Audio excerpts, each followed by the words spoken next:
ለአራት ዓመታት ያህል የዘለቀውን የሩሲያና የዩክሬን ጦርነትን መቋጫ ያገኝ ዘንድ ከፍተኛ ዲፕሎማሲያዊ እንቅስቃሴዎች እየተደረጉ ነው። በዚህ እንቅስቃሴ ውስጥ ዋነኛውን ሚና እየተጫወተ የሚገኘው የትራምፕ አስተዳደር ነው። የሰላም ስምምነት ለማምጣት የሚደረገው ጥረት ፍሬያማ እየሆነ መምጣቱን የሚያሳዩ ምልክቶች እየታዩ ይገኛሉ። ይሁንና ሂደቱ ውስብስብና ባልተጠበቁ ክስተቶች የታጀበ በመሆኑ የሰላም ጭላንጭሉን ወደ ሙሉ ብርሃን ይቀየር እንደሆነ ለማወቅ ጊዜ የሚጠይቅ ይሆናል። የአሜሪካው ፕሬዚዳንት ዶናልድ ትራምፕ ማክሰኞ አመሻሽ ላይ በትሩ ሶሻል ላይ ባስተላለፉት መልእክት በዩክሬን ያለውን ጦርነት ለማስቆም ያቀረቡት ሐሳብ በጄኔቫ ከተደረጉ ንግግሮች በኋላ ማስተካከያ እንደተደረገበት ገልጸዋል። በቀጣይም ልዩ መልእክተኛቸው ስቲቭ ዊትኮፍ ከቭላዲሚር ፑቲን ጋር በእቅዱ ላይ እንዲወያዩ እንደሚልኩ አስታውቀዋል። ትራምፕ በቅርቡ ከፕሬዚዳንት ዜሌንስኪና ከፕሬዚዳንት ፑቲን ጋር እንደምንገናኝ ተስፋ አደርጋለሁ፣ ነገር ግን ይህ ጦርነትን የማቆም ስምምነት የመጨረሻው ሲሆን ወይም በመጨረሻ ደረጃ ላይ ሲገኝ ብቻ ነው ብለዋል። በጦርነት ላይ ባሉት ሀገራት መካከል ያሉትን ጥቂት ቀሪ የልዩነት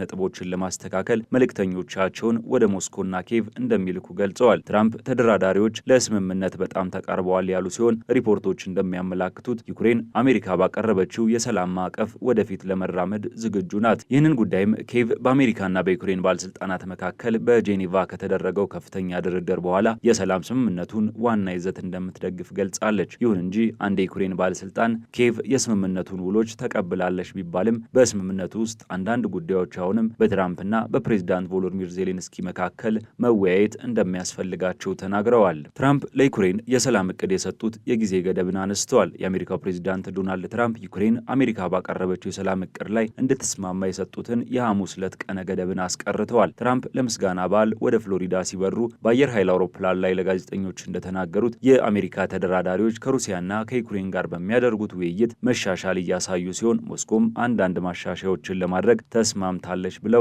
ዝርዝር ጉዳዩን ግን ከመግለጽ ተቆጥበዋል። ነገር ግን እሳቸውና አማካሪዎቻቸው ከጠንካራ የጊዜ ገደብ በመራቅ አሁን ስምምነቱን በተቻለ ፍጥነት እንዲደርስ እንደሚፈልጉ እየተናገሩ ይገኛሉ። ለእኔ የጊዜ ገደቡ የሚያበቃው ሲያልቅ ነው ሲሉ ትራምፕ ተናግረዋል። ባለፈው ሳምንት ለመጀመሪያ ጊዜ የተዘገበው በአሜሪካ የቀረበው የጦርነት የማቆም እቅድ የትራምፕ አስተዳደር ዩክሬንን በከፍተኛ ሁኔታ ወደ ሞስኮ ያደላ የሰላም ስምምነት እንድትፈርም ሊያስገድዳት ይችላል የሚል አዲስ ስጋት ፈጥሮ ነበር። በርካታ ዙር ንግግሮች የተካሄዱ ሲሆን ዩክሬን አሁን ከአሜሪካ ጋር በአዲሱ እቅድ ላይ የጋራ መግባባት ላይ መድረሷን ገልጻለች። የሩሲያና ዩክሬን ጦርነት በከፍተኛ ሁኔታ ያሳሰባቸውና በተለያየ መንገድ ተሳታፊ ከሆኑት መካከል አውሮፓውያን ቀዳሚዎቹ ናቸው። በመጀመሪያ ዙር የተገለጸውን የድርድር ሐሳብም ለመቃወም የቀደማቸው አልነበረም። የብሪታንያው ጠቅላይ ሚኒስትር ሰር ኬር ስታርመር በሰላም እቅዱ ላይ የተደረጉ ለውጦች ገንቢና ተቀባይነት ሊኖራቸው የሚችል ናቸው ብለዋል። ስታርመር ንግግሮችን በአዎንታዊ አቅጣጫ እየተጓዙ ይገኛሉም ብለዋል። አክለውም አሁን የቀረቡትን አንዳንድ እድገቶች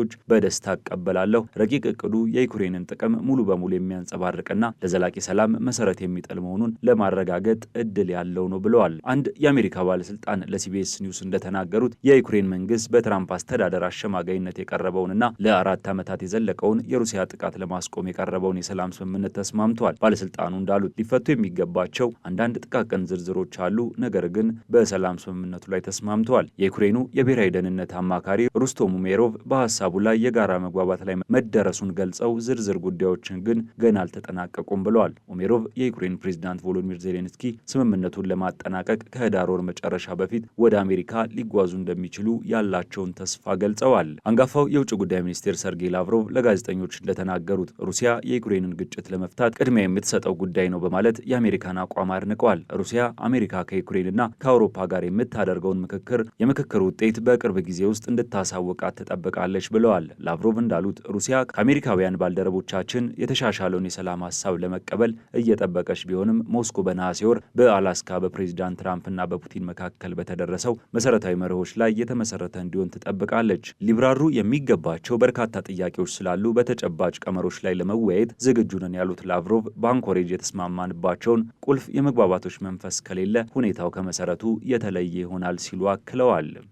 ኡሜሮቭ ማክሰኞ እንዳሉት ዩክሬን በአቡዳቢ በመካሄድ ላይ ባለው ድርድር ውስጥ የተካተተውን የሰላም ሀሳብ ዋና ዋና ነጥቦች ተስማምታለች። በድርድሩ ላይ የአሜሪካ የዩክሬንና የሩሲያ ባለስልጣናት የተሳተፉ ሲሆን ሁሉም በአንድ ጊዜ ግን አልተገናኙም። ኡሜሮቭ በማህበራዊ ሚዲያ ገጻቸው ላይ እንዳስታወቁት የሀገሪቱ ተደራዳሪዎች ቅዳሜና እሁድ በጄኔቫ በአሜሪካ በአውሮፓና በዩክሬን ባለስልጣናት መካከል በተደረገው ውይይት በስምምነቱ ዋና ዋና ነጥቦች ላይ የጋራ መግባባት ላይ ደርሰዋል። አሁን በቀጣይ እርምጃዎቻችን የአውሮፓ አጋሮቻችንን ድጋፍ እንጠብቃለን ብለዋል። ብለዋል። አንድ የትራምፕ አስተዳደር ባለስልጣን እንደተናገሩት ዜሌንስኪ ወደ አሜሪካ እንዲመጡ የተደረገ ስምምነት የለም ብለዋል። በዚህ ሁሉ ዲፕሎማሲያዊ ትርምስ ውስጥ ጎልቶ የወጣው ጉዳይ የጦር ሰራዊት ጸሐፊው ዳን ድሪስኮል ያልተጠበቀ የተደራዳሪነት ሚና ነው። የጦር ሰራዊት ጸሐፊ ዳን ድሪስኮል ከቢሮክራሲ መሪነት ወደ ያልተጠበቀ የሰላም ተደራዳሪነት የመጡት ሰው ድርድር ላይ ናቸው። ድሪስኮል ሰው አልባ አውሮፕላኖችን በፍጥነት የመግዛት ወታደራዊ ቢሮክራሲ መሪነት ተነስተው የትራምፕ አስተዳደር የሩሲያ ዩክሬን ጦርነትን ለማስቆም በሚያደርገው ጥረት ውስጥ ቁልፍ ተደራዳሪ ሆነዋል። ወጣት መሰል ገጽታ ያላቸው የኢራቅ ጦርነት አንጋፋ ወታደር የቀድሞ የቬንቸር ካፒታሊስትና